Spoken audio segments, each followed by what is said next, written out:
Eterno Dios, venimos ante tu presencia en este momento una vez más para pedirte que tú limpies nuestras vidas, que tú derrames tu Espíritu Santo de una manera visible sobre nosotros, que bendigas tu iglesia en este lugar. Hay personas que han llegado acá en esta mañana con frustraciones, con sufrimientos, con carga bien pesada, con problemas en su hogar. Yo te pido que al salir de aquí, Dios mío, se vayan liberados de esa carga, vayan con una carga completamente vacía. En el nombre de Jesús, amén y amén. Estoy contento, familia, porque el Rey está en casa. El Rey está en casa. Gloria al Señor. Cuando el hermano Felia y el hermano Feliciano estuvieron comentándome sobre la invitación de venir acá, y me dijeron, pastor, predique algo, es un tema, el tema central es la oración y demás. Yo empecé a orar y el Señor me ha dado esta palabra para compartirles con ustedes en esta mañana.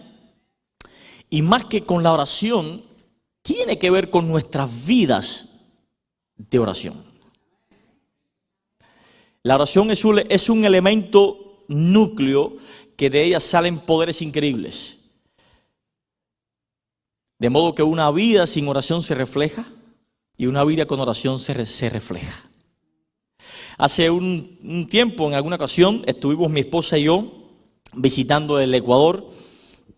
Allá visitamos más de una ciudad. ¿Cuántos son de acá del Ecuador? A ver, alce la mano, Ecuador, por allá, Dios le bendiga, perfecto. Bueno, estuvimos visitando algunas ciudades del Ecuador, pero fue en Guayaquil donde entramos a una tienda donde vendían jugos orgánicos, ¿no? Y yo pedí un jugo orgánico, nunca había tomado un jugo enteramente orgánico, ¿no? Nunca. Y dije, bueno, déjame tomar uno.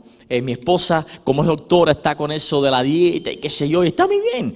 Y nos animamos y fui y tomé mi jugo o pedí mi jugo orgánico y me echaron ahí de todo. Le echaron zanahoria, remolacha, espinaca, manzana, aquello era de todos los colores. Y batieron aquello así, me sirvieron aquel vaso grandísimo y yo loco por tomarme mi jugo orgánico y cuando hago así que pego el primer sorbo, Dios mío. Ahí lo dejé. No pude tomarme mi jugo orgánico. No estaba acostumbrado, pensé que era otra cosa. Entonces salté al frente a unas cuadras después y ahí había otra tienda de jugos orgánicos, pero que ya le habían hecho algunos añadidos y tenía su poquito de azúcar. Entonces, está bien, entonces la cola era tremenda. Acá no había mucha cola, pero acá la gente no cabía. Y le echaban su poquito de azúcar al jugo orgánico y también había añadidos de caramelo, de chocolate a preferencia del consumidor y de todas estas cosas que son menos saludables pero son más sabrosas. ¿Cierto? Y entonces ahí me tomé mi jugo orgánico y me llamó la atención cómo acá esta gente empezaron con su negocio igual que los del frente prácticamente. Jugos, un cartel que decía jugos orgánicos, pero tenían 20 añadidos, ya no era tan orgánico.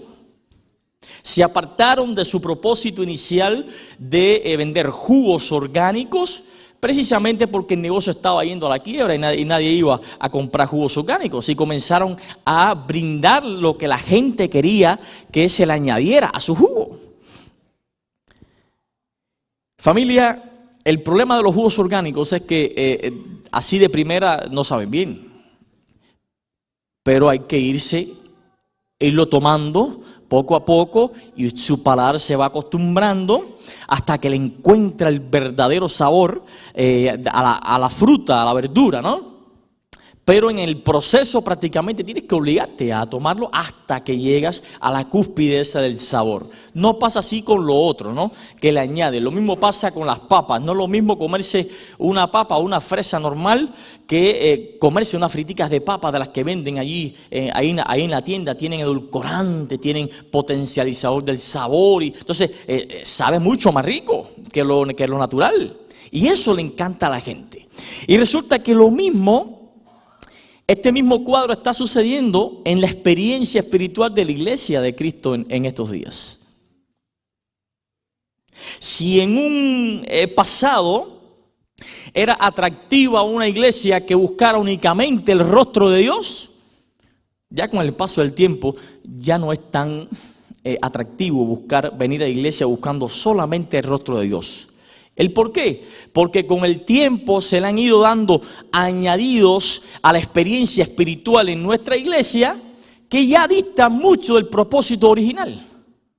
Entonces tenemos una iglesia, escuchen, no estoy hablando de esta iglesia, no estoy hablando de una institución, estoy hablando de la iglesia, que es el pueblo de Dios, la iglesia, lo que estamos viviendo hoy.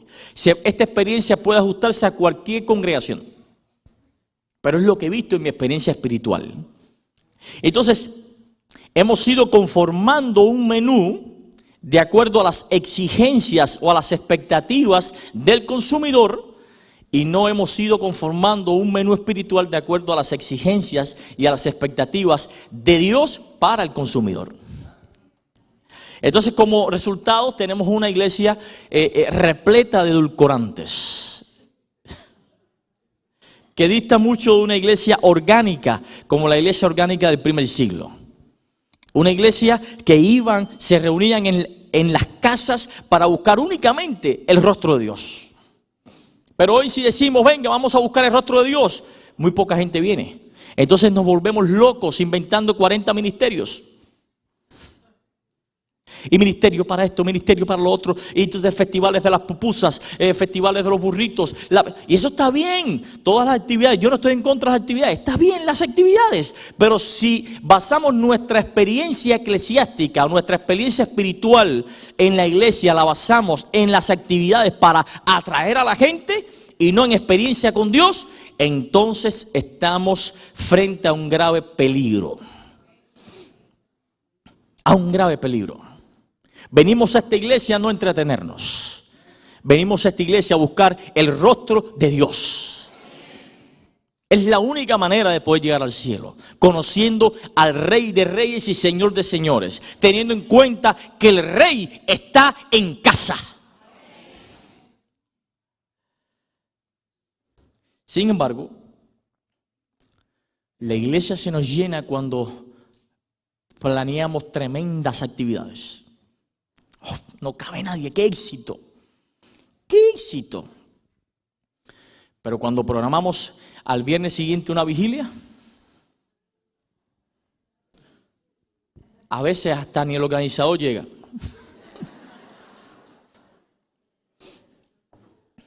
¿Es cierto? ¿Estoy diciendo algo que no es cierto? Es la realidad. Y nos da risa, suena jocoso, pero es triste.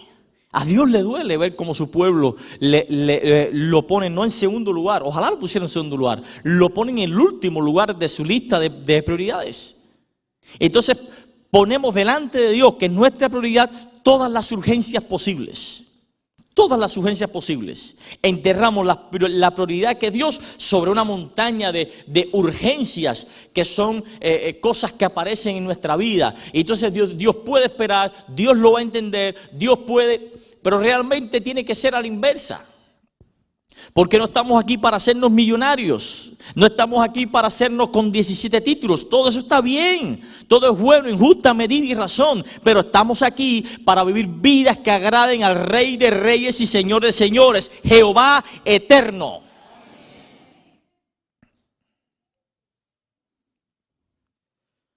Necesitamos una iglesia orgánica,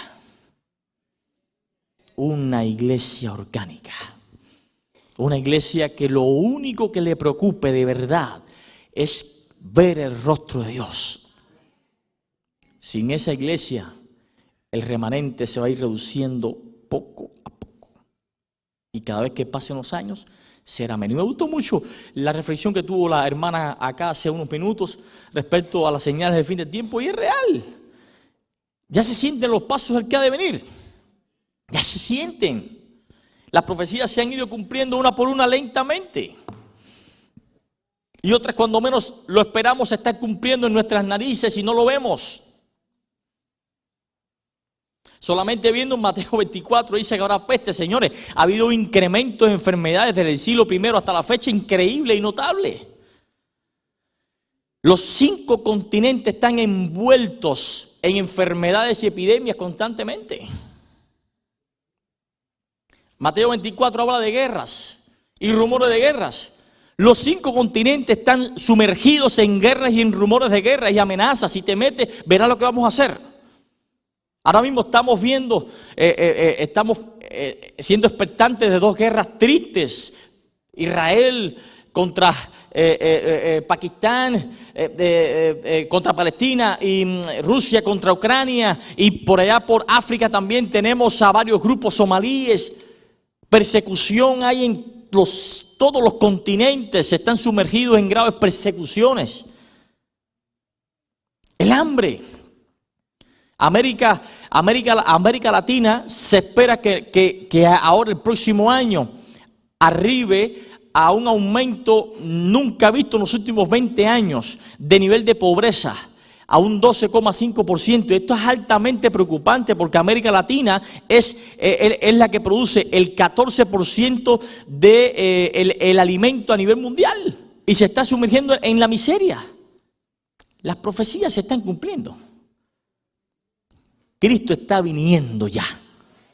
Cristo no viene pronto, no crean ese cuento. Cristo está viniendo ya, right now. Y nosotros estamos siendo víctimas de las mordidas anestésicas del diablo. Sí, el diablo te muerde y tú no lo sientes, de momento. Te muerde y no lo sientes. Pierdes tu matrimonio y entonces es cuando te duele. Pierdes tu economía y es cuando te duele. El enemigo te mordió en tu relación espiritual con Dios y cuando ves la familia tambaleándose te duele. Cuando ves tu situación en la sociedad te duele. Porque estamos siendo inducidos también por las mordidas anestésicas del diablo que no duelen de repente. Ponte para tu relación con Dios. Ponte para conocer y para ver el rostro de Dios. Yo no vine aquí a hablar cosas lindas. Yo no vine aquí a convertirme en un predicador romántico, a endulzarte tu oído. Simplemente vine aquí para hacerte un llamado de alerta que debes despertar si estás dormido. Como dice la palabra, despiértate tú que duermes y te alumbrará la luz de Jesucristo.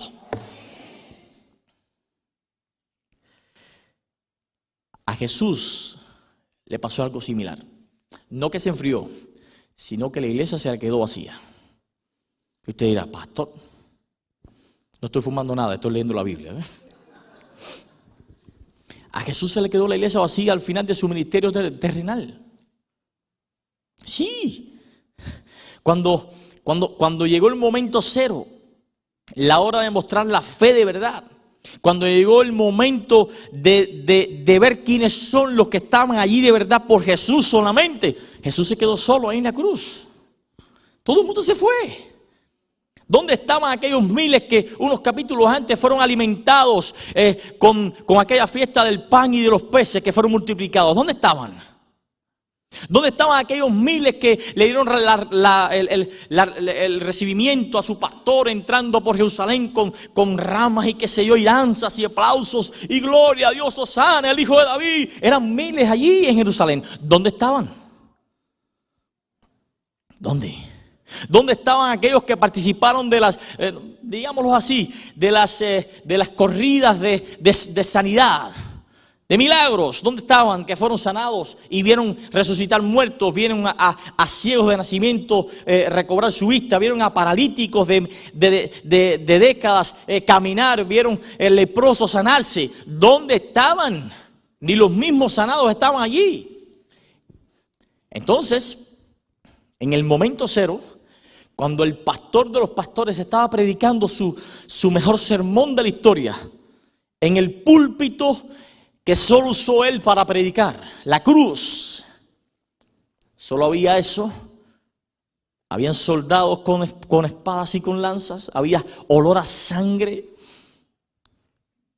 y había presencia de Dios, pero no había nadie. No había nadie. ¿Qué pasó? los proyectos misioneros de Jesús eran ineficaces. Jesús no predicaba con el Espíritu Santo y no tocaba a la gente, porque hay gente que viene a la iglesia y dice, ¿quién va a predicar hoy? ¿Hay algún invitado? No, es el pastor. Es el pastor local.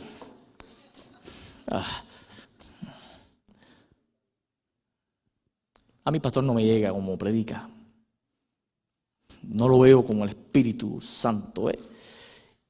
Y ahora te pregunto, ¿Jesús no tenía el Espíritu Santo? ¿Estaba solo allí?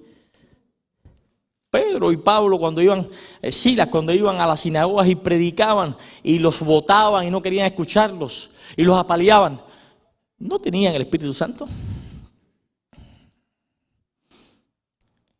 Familia, quien tiene que tener el Espíritu Santo para poder escuchar lo que dice el Espíritu Santo por boca de cualquiera, eres tú. Eres tú.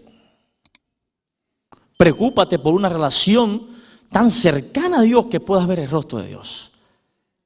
Claro que los proyectos misioneros de Jesús se basaron únicamente en el Espíritu Santo y lograron un encuentro de corazones entre Dios y el hombre. Y lo logró, pero de repente no. Y no con la gente que se esperaba, son con los que menos se esperaban. Con los cojos, los paralíticos, las prostitutas, los homosexuales, los pecadores, de los que no se espera nada. Esa gente toda se arrepintieron y están allí esperando el momento oportuno para que suene la final trompeta y resucitar de entre los muertos. La pregunta es, sí, aquí no somos como los de afuera. No somos como los de afuera. Aquí somos quizás peores que los de afuera. ¿Sabe por qué? Porque los de afuera carecen de esto. Los de afuera carecen de estos cultos. Los de afuera carecen de las herramientas que a nosotros nos sobran. Y esa gente no tiene problema con reconocer cuando pecan. Esa gente no tiene problema con reconocer que necesitan de un Salvador. Esa gente no tiene situación, ninguna dificultad para reconocer que realmente tienen cosas que resolver en su vida. Pero qué trabajo nos cuesta a nosotros eso, chicos. Entonces vamos a la Biblia. Vamos a la Biblia allí y vamos en busca de esperanza. Ya voy a caer en la oración, Ofelia. Vamos en busca de esperanza y eso es bueno. Vamos en busca de encontrar fuerzas y eso es bueno. Vamos en busca de encontrar paz. Vamos en busca de agarrarnos de las promesas y eso está bien. Pero mientras veamos la Biblia así y mientras vamos a la Biblia buscando estas cosas, estamos haciendo la Biblia un horóscopo. Es bibliomanía. Estamos haciendo de la Biblia un botiquín espiritual. Estoy triste, leo el Salmo 24. Me siento desamparado, Deuteronomio 6, 4 y 5. Me siento así, leo el Salmo 14. Es un botiquín espiritual. Hay que ir a la Biblia cuando entiendas que debes ir a la palabra de Dios. En busca de Dios encontrarás paz, fuerza, tranquilidad. Encontrarás de todo, lo vas a encontrar porque has encontrado el todo en todos. Jesús. Debemos ir a la Biblia en busca de Dios. La iglesia del primer siglo carecía de muchas cosas que nosotros tenemos abundancia hoy. Pero nosotros carecemos de muchas cosas de las cuales ellos tenían abundancia. Estas señales, dijo Jesús a la iglesia del primer siglo, les seguirán a ustedes que son mis discípulos. En mi nombre, en mi nombre, en mi nombre.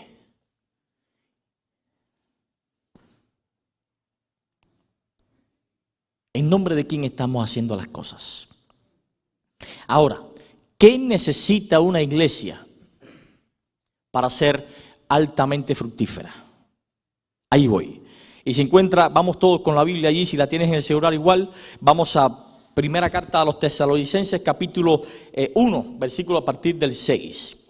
Y vamos a ver qué necesita una iglesia para que sea altamente fructífera. Y no se preocupen que tenemos almuerzo. Ahí. Dice allí, vamos a leerlo a partir del del verso 4. Dice, porque conocemos, hermanos amados de Dios, vuestra elección, dice Pablo a la iglesia de Tesalónica. Pues nuestro evangelio no llegó a vosotros en palabras solamente, sino en poder, en el Espíritu Santo, en plena certidumbre, como bien saben cuáles fuimos entre ustedes por amor de ustedes, dice el 6, y vosotros vinieron a ser, graben bien, por eso dice el título, vosotros vinieron a ser, ¿qué? Imitadores de nosotros y del Señor, recibiendo la palabra en medio de gran tribulación con gozo del Espíritu Santo, de tal manera, dice el 7, que han sido ejemplo a todos los de Macedonia y de Acaya que han creído, porque partiendo de ustedes ha sido divulgada la palabra del Señor no solo en Macedonia y Acaya, sino también en todo lugar. Vuestra fe en Dios se ha extendido, de modo que nosotros no tenemos necesidad de hablar nada, porque ellos mismos cuentan de nosotros la manera en que nos recibieron y cómo se convirtieron de los ídolos a Dios para servir al Dios verdadero. Dice Pablo en el verso 7 que esta iglesia llegó a ser un ejemplo para todos los creyentes en Macedonia y Acaya. Cuando Pablo dice eso, menciona esas dos ciudades. No es por gusto, nos da este detalle editorial precisamente porque cuando dice Macedonia y Acaya está involucrando a Grecia prácticamente completa, porque Macedonia estaba en el norte y Acaya estaba en el sur.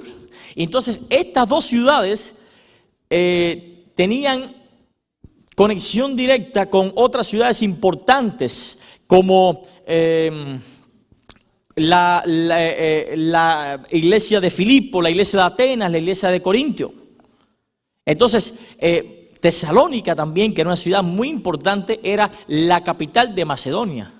Y Macedonia era un lugar extremadamente importante para los romanos, porque allí radicaba un puerto. Entonces pasaba una calle principal allí, en la época del Nuevo Testamento, donde había un crisol de mucho negocio y muchas cosas, y entonces esta gente estaban en medio de toda esa cultura, había una idolatría tremenda y en medio de gran oposición se convirtieron a Jesucristo. Dice que llegaron a ser imitadores, ejemplo para las demás iglesias. Y me resulta curioso que la única iglesia que menciona la Biblia que es ejemplo para otras iglesias es la iglesia de Tesalónica. En toda la Biblia no hay otra escritura que diga que una iglesia sea ejemplo de las demás iglesias. Solamente acá en el libro, en la carta a los tesalonicenses, porque realmente lo fueron. Y nosotros como iglesia debiéramos esperar que se diga de nosotros lo que Pablo dice de la iglesia de Tesalónica, que somos ejemplos para esta conferencia. La iglesia de Island, la iglesia de Redland, la iglesia de Yucaipa, la iglesia de Temécula, la iglesia, todas las iglesias que sean ejemplos para las demás iglesias en esta unión del Pacífico. ¿Se imaginan? Ahora, ¿qué debe tener una iglesia para ser ejemplo para otra? Uno, lo primero es saber ¿cuál es la iglesia? Y ustedes dirán, ¿cuál es la iglesia? Sí, porque hay muchas personas, lo estuve comentando hace unas semanas con la iglesia de Yucaipa, hay muchas personas muy celosas con el cuidado del templo y están celosos con lo que se canta aquí arriba, muy celosos con la corbata a la hora de predicar, muy celosos con la reverencia, porque este es el templo de Dios. Estamos en la iglesia de Dios. Y aunque es cierto que sí se necesita personas celosas que vigilen por la reverencia, porque Dios es un Dios de reverencia. Es cierto que se necesita tener respeto por el lugar de culto. La iglesia no es este edificio. Cuando tú piensas que la iglesia es este edificio, transfieres tu responsabilidad de iglesia a este edificio. Entonces te conviertes en una persona muy celosa del cuidado de la iglesia de Dios, pero muy descuidada para tu vida personal. Porque aquello es la iglesia, y hay mucha gente que viene aquí de sábado en sábado pensando que este lugar es un lugar de encuentro con Dios. Voy a encontrarme con Dios allí, y vienen a la iglesia y adoran y aleluya, dan su diezmo y ofrenda y salen. Se encontraron aquí con Jesús y salen y aquí lo dejan. Aquí lo dejan. Muy celosos aquí adentro, pero muy perdidos allá afuera. Entonces no dejan de ser personas que estorban otros ministerios, personas que confunden su ministerio, personas habladoras constantemente, personas que no son ejemplos. En su cuadra no saben ni que son cristianos, por aquí son los mejores diáconos. ¿Por qué? Porque no han entendido que el templo eres tú. La iglesia eres tú, no una masa de remanente, no, eres tú individual que compartes una experiencia espiritual de modo social, y todos los fieles que se reúnen así de forma se llama remanente, pero la iglesia eres tú, de modo que lo que estoy hablando no es para un conjunto de fieles, lo que estoy hablando en esta mañana es para ti, que eres la iglesia. Dice 1 Corintios 6:19, Pablo dice que el templo eres tú, dice, o ignoran que ustedes son templos del Espíritu Santo. En otro lugar dice, porque Dios no habita en templo hecho por manos humanas, todo esto se va a quemar. Y eso lo tenía bien claro la iglesia de Tesalónica. Dice que ellos recibieron el poder del evangelio. Ellos entendían que la iglesia era ellos, no la casa donde se reunían. Que hacía falta una reverencia. No estaban pensando, oye, reverencia. No estaban pensando en eso. La reverencia salía sola. No estaban pensando, oye, esa música. No estaban pensando en eso. Porque la música salía sola, porque estaban en conexión directa con Dios. Y Dios era quien ponía en su corazón tanto el querer como el hacer por su buena voluntad. Pero nosotros hoy cambiamos la fórmula. Ellos se centraban en Jesús para modelar su conducta, pero nosotros hoy nos es más fácil centrarnos en nuestra conducta para agradar a Jesús. Y eso es un error. Necesitamos centrarnos en Jesús y olvídate de la conducta. La conducta viene sola cuando tú tienes una relación bien estrecha y ves el rostro de Dios. Mientras te fijes en la conducta, que te convertirás en ese pueblo del que habla Isaías, que dice, este pueblo de labio me honra, lo saben hacer todo bien, pero su corazón está lejos de mí. Mira, no estudian la Biblia, y si la estudian es para contradecir. Mira, no oran, y si oran es solamente cuando tienen una dificultad de intensidad. No tienen una vida de devoción, pero saben hacerlo todo bien. Y la iglesia de Tesalónica tenía bien claro ese asunto. La iglesia es lo que los miembros son. La iglesia es lo que eres tú. Lo que eres tú. El segundo punto estoy tratando de resumir para terminar lo antes posible. ¿Qué necesita una iglesia para hacer referencia para otras iglesias? Que sea imitadora de Jesús. Que sea imitadora de Jesús. Dice el verso 5 y 6. De primera a los Tesalonicenses, capítulo 1, dice, pues nuestro evangelio no llegó a ustedes en palabras solamente, sino también en poder, en el Espíritu Santo, en plena servidumbre, como bien saben, como fuimos con ustedes por amor de ustedes. Dice el 6, y ustedes vinieron a ser imitadores de nosotros y del Señor Jesucristo, recibiendo la palabra en medio de gran dificultad o gran tribulación, con gozo en el Espíritu Santo. O sea, esta iglesia no solamente recibió el mensaje del evangelio, sino que también adoptaron el estilo de vida de sus mensajeros y por consiguiente recibieron el poder del Espíritu Santo. Fíjense, reciben el evangelio, adoptan, imitan el proceder de los portadores de ese evangelio y entonces reciben el Espíritu Santo. Fíjense, me llama la atención que Pablo invierte el supuesto orden que debiera tener, porque dice, y vinieron a ser imitadores de nosotros y de Jesús. Esto le puede inquietar un poco al lector crítico, ¿no? Porque dice, bueno, ¿y por qué se puso a él primero y después Jesús? Debiera ser, vinieron a ser imitadores de Jesús y de nosotros. Pero no, Pablo con toda intención dice, vinieron a ser imitadores de nosotros, se pone a él primero. ¿Quiénes son nosotros? Él, Silas, Timoteo, Tito, todos sus contribuyentes, todos sus ayudantes y del Señor Jesucristo. ¿Sabe por qué lo hizo Pablo?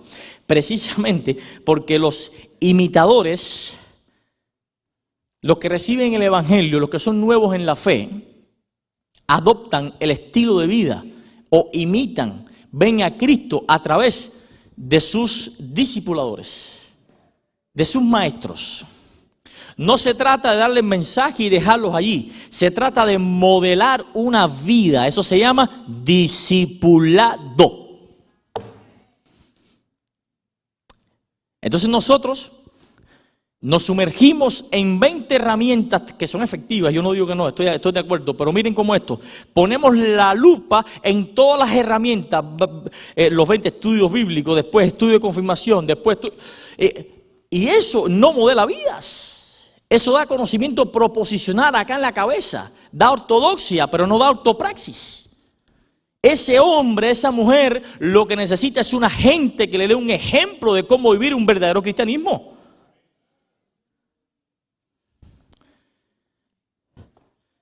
Y esto es responsabilidad no solo de los pastores, no solo de los líderes. Los líderes y los pastores enseñamos a la iglesia con el ejemplo, no con palabras solamente. Esto es responsabilidad también de todos. Y se los voy a mostrar ahora. Porque los líderes enseñan a la iglesia con su ejemplo, pero la iglesia enseña a la comunidad con su ejemplo.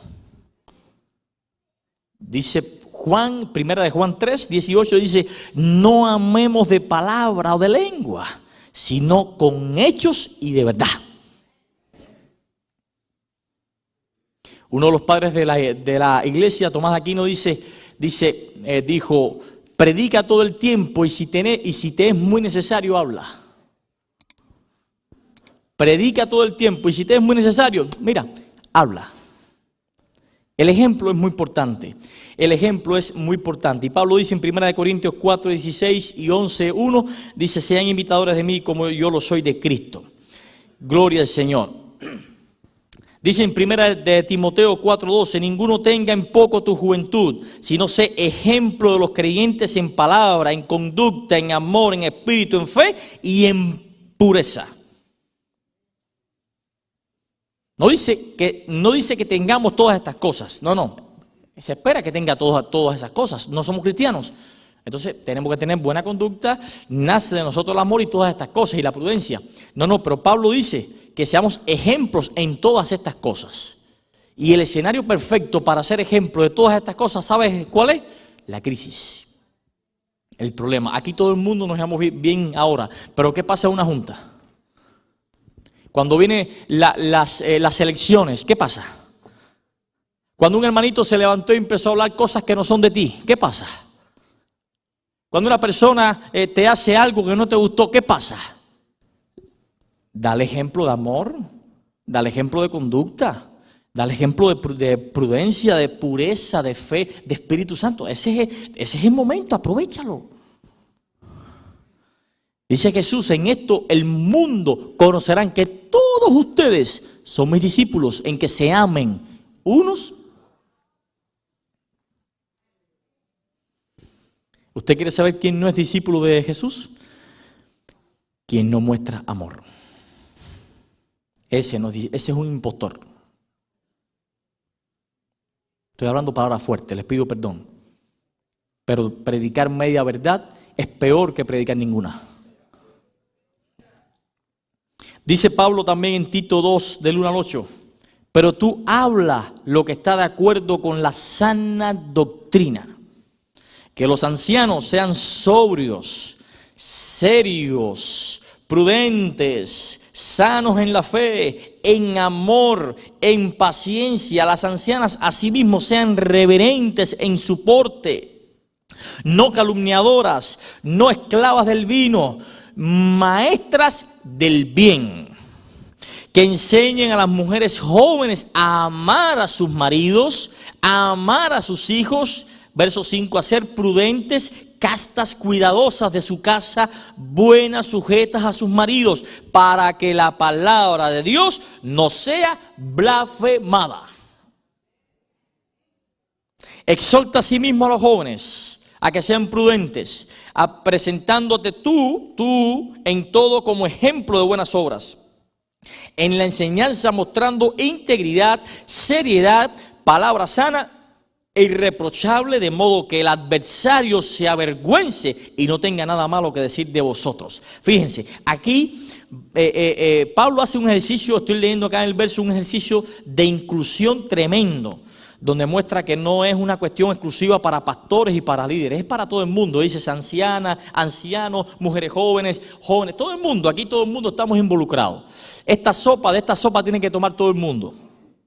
Y dice que hay un modo en que la palabra en la iglesia, la palabra de Dios es blasfemada. ¿Cuál? Bueno, miren, ahí está. ¿Cuándo es blasfemada la palabra de Dios? Cuando no somos sobrios, cuando no somos serios, cuando no somos prudentes, cuando no somos sanos en la fe, tenemos una fe corrompida, cuando no hay amor en nosotros, cuando no hay paciencia, cuando no somos reverentes en nuestro porte, en nuestra manera de vestir. Dice Pablo, no digo yo. Cuando hay calumnias, cuando hay borracheras y vicios, cuando no se es maestros del bien, cuando no se ama a sus maridos, voy a extenderlo también a las esposas, cuando no se muestra amor a los hijos, cuando no se es casto, cuando no se cuida la casa, la familia, ahí se está adulterando la palabra y blasfemando la palabra. Cuando vives tu vida, cuando tomas una decisión, cuando vas directo a desarrollar un acto, ¿estás pensando en poder ser un ejemplo de castidad? ¿Estás pensando en eso? ¿O estás pensando que vives en un país libre, que tienes derecho a hacer lo que tú quieras? La libertad, la igualdad de género, bla, bla. ¿Estás pensando en traer gloria a Jehová o en acomodar tu vida? Necesitamos traer gloria a Jehová. Cualquiera es buena persona, cualquiera tiene una sola mujer, cualquiera es una persona honesta, cualquiera. Pero solo el Hijo de Dios puede traer gloria a Jehová. Solo. Y ese eres tú. Ese eres tú. No hay otro. Voy a terminar con este ejercicio. Ahora piensa en tu iglesia. No sé, hay varias iglesias representadas. Le pido perdón porque me he pasado, pero me dieron el púlpito tarde. Le echo la culpa a Ofelia. ¿Okay? Pero le pido perdón, pero tengo que decirles este mensaje. No puedo quedarme callado nada, y estoy resumiéndolo. Piensa en tu iglesia. Mira el número de miembros que tiene tu iglesia. Ya, te voy a dar tiempo. Piensa en tu iglesia. Mira el número de miembros, la congregación que más van, el sábado que más van. Allí piensa en eso. Ahora, dentro de esa congregación, piensa cuántos son ejemplos a imitar. Entonces, quizás algunos, a tu mente viene 3, 4 personas, 2, en algunos lugares 1 y en otros lugares ninguno. Piensa, ¿no? Ya tienen los números, 3, 4, no sé, 2. Ok, qué triste, ¿verdad? Es una congregación de 300 miembros, de 100 miembros, de 400 miembros, que hayan solamente 2 o 3 o 4 que sean ejemplos a imitar. Ahora voy a la última pregunta. ¿Tú estás dentro de esos 3 o 4?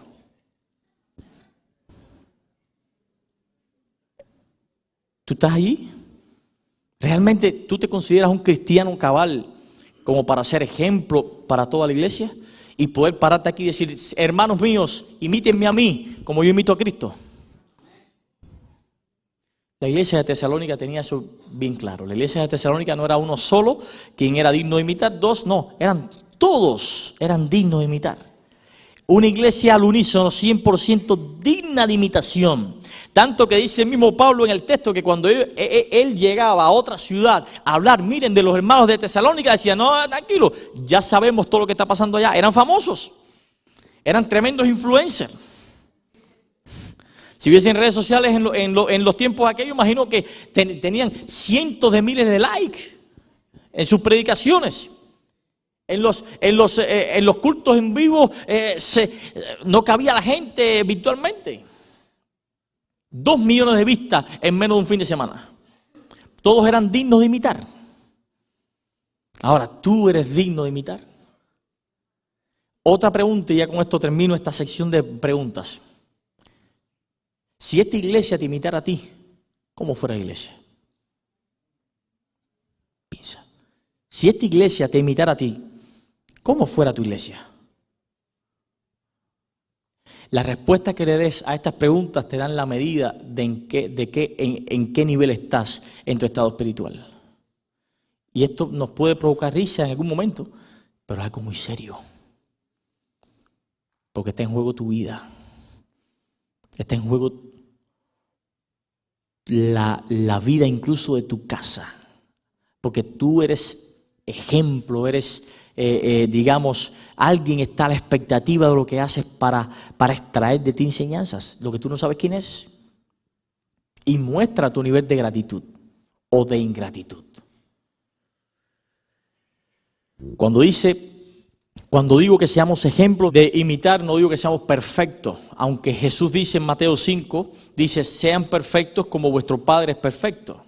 Ok, pero cuando Jesús dice sean perfectos como perfecto es Dios, no se está refiriendo a la perfección exactamente divina, sino que se está refiriendo a esto que dice Pablo, imitadores de Dios, perfecto en la esfera humana. Dios perdona, perdona tú, imítalo. Dios habla chismes, no hagas chismes tú. Dios tiene misericordia, sé misericordioso de tú, o sea, tú con los otros. Dios dice mentira, no digas mentira tú. Jesús oraba constantemente, ora tú constantemente. Conviértete un mimo, por eso es más fácil seguir pisadas que seguir órdenes. Por eso Jesús, miren qué amor tan grande, Jesús no te da órdenes. Jesús te dice, sigue mis pisadas, óyeme. Óyeme, y nosotros queremos aquí venir a la iglesia, imponer un gusto personal, tiranizar una opinión, si Jesús no lo hace ni contigo.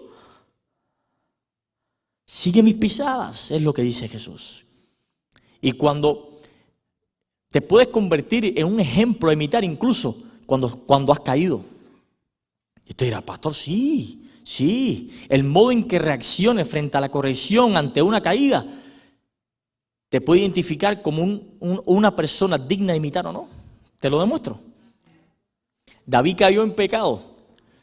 Y la actitud que tuvo frente a la corrección de Natán es digna de imitar. Dice que si grande fue su pecado, grande fue su arrepentimiento. Pedro cayó también, negó a su maestro. Pero la actitud que tuvo ante la corrección con el mismo Espíritu Santo es digna de imitar en su caída, es digna de imitar. Luego volvió a caer cuando era vamos a decir, el padre de la iglesia, la cabeza de la iglesia, cuando se congraciaba ahí con los gentiles y después se congraciaba con los ortodoxos, con los fariseos y los judíos. Entonces Pablo llegó y lo corrigió. La actitud que tuvo Pedro como líder frente a la corrección de Pablo es digna de imitar. De modo que aquí perfección no se refiere a una impecabilidad, se refiere a una madurez espiritual, producto de un acercamiento con Cristo. Amigo,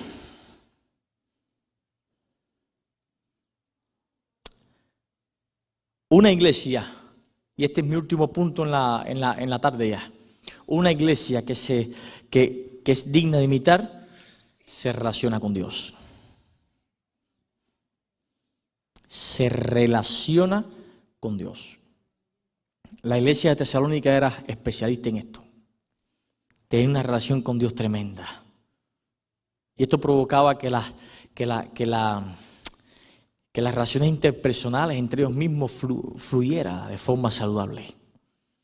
Ellos recibieron el poder del Evangelio y esto denota que había un acercamiento de ellos a Dios. Bueno, hay mucha gente que vive trabajando para Dios, involucradas en 40 ministerios, está bien. Pero es triste ver a personas que trabajan para Dios, pero su vida muestran que no trabajan con Dios. Personas involucradas en ministerio y maestros de escuela sabática y predican que para qué te va a hablar y andan con un mazo de llave así de todas las puertas de la iglesia y ellos son la cabeza. Pero su vida muestra que trabajan para Dios, pero no trabajan con Dios. No conocen a Dios. Si quieres desarrollar un ministerio en la iglesia que tenga que ver con el conocimiento de Dios, tienes que ver primero la gloria de Dios. Isaías en el capítulo 6 comenzó su ministerio allá después que tuvo una visión de la gloria de Dios. Y en base a la visión de la gloria de Dios desarrolló su ministerio acá en la tierra. Y dijo, heme aquí, ¿qué puedo hacer? Dime qué hago, Dios. No puedes pretender desarrollar una actividad en la iglesia, desarrollar un ministerio sin ver a Dios, sin conocer a Dios. Moisés en Éxodo capítulo 38 le pidió a Dios una cosa: muéstrame tu rostro. Le pudo haber pedido de todo, pero Moisés no le pidió milagros, Moisés no le pidió nada. Le dijo, lo único que quiero es que tú me muestres tu gloria, tu rostro. Y Dios lo puso en las grandes ligas de los hombres de fe. Él se pudo haber conformado con la zarza y ahí quedó su ministerio, pero no él quería ver el rostro de Dios. Sin embargo, acá en el primer siglo vemos a Jesús frente a una multitud que lo que le pedía era milagros.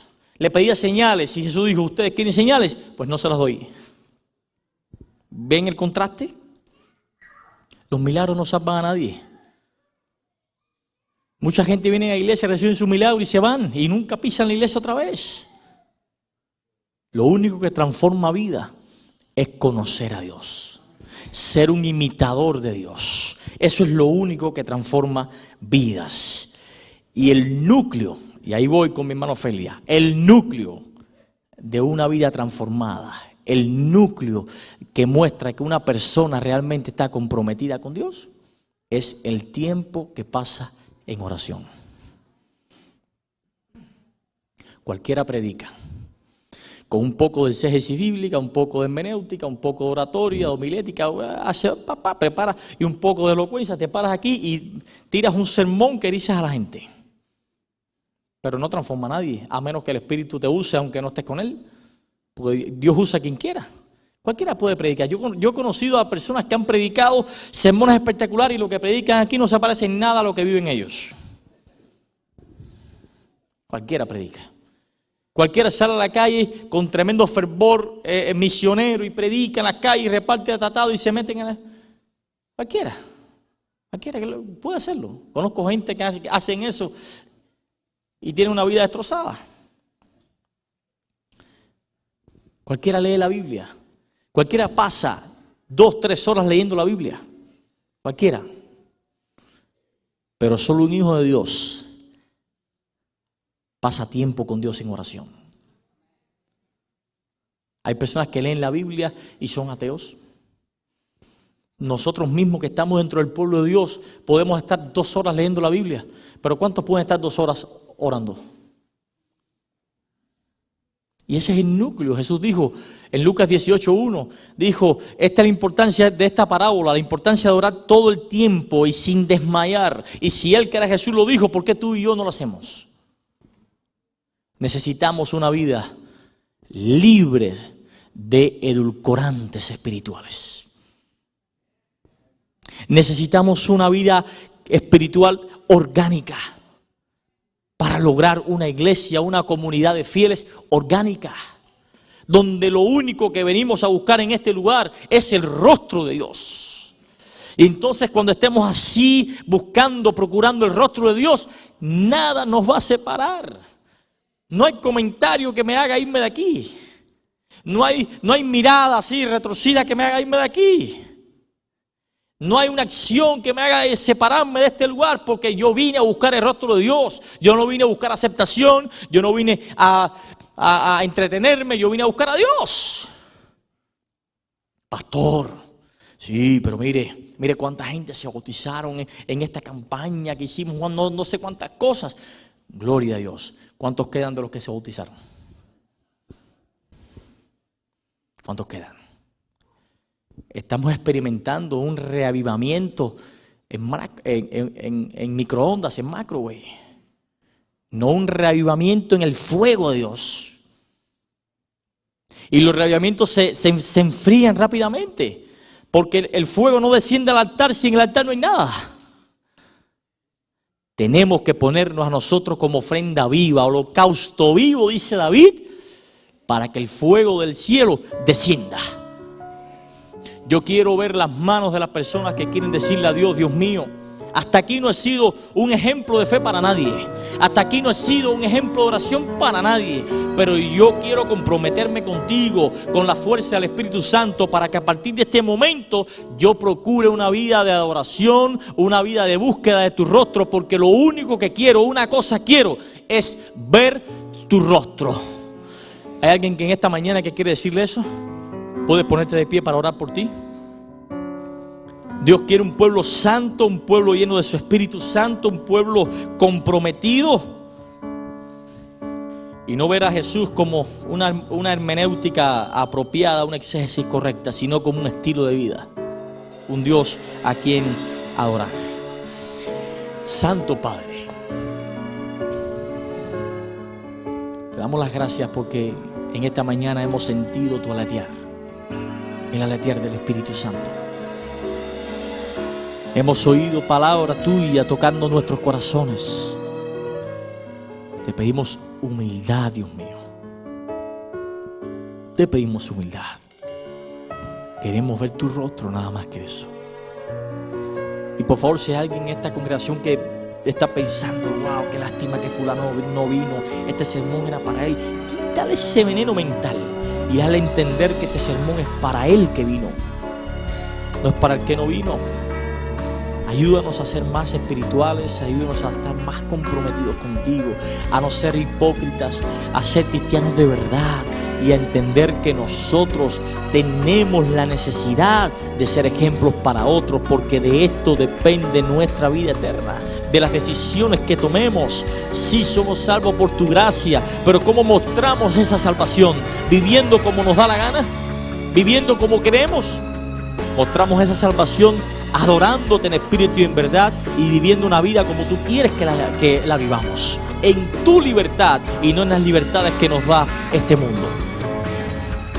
Cuídanos a nosotros, protege nuestras familias.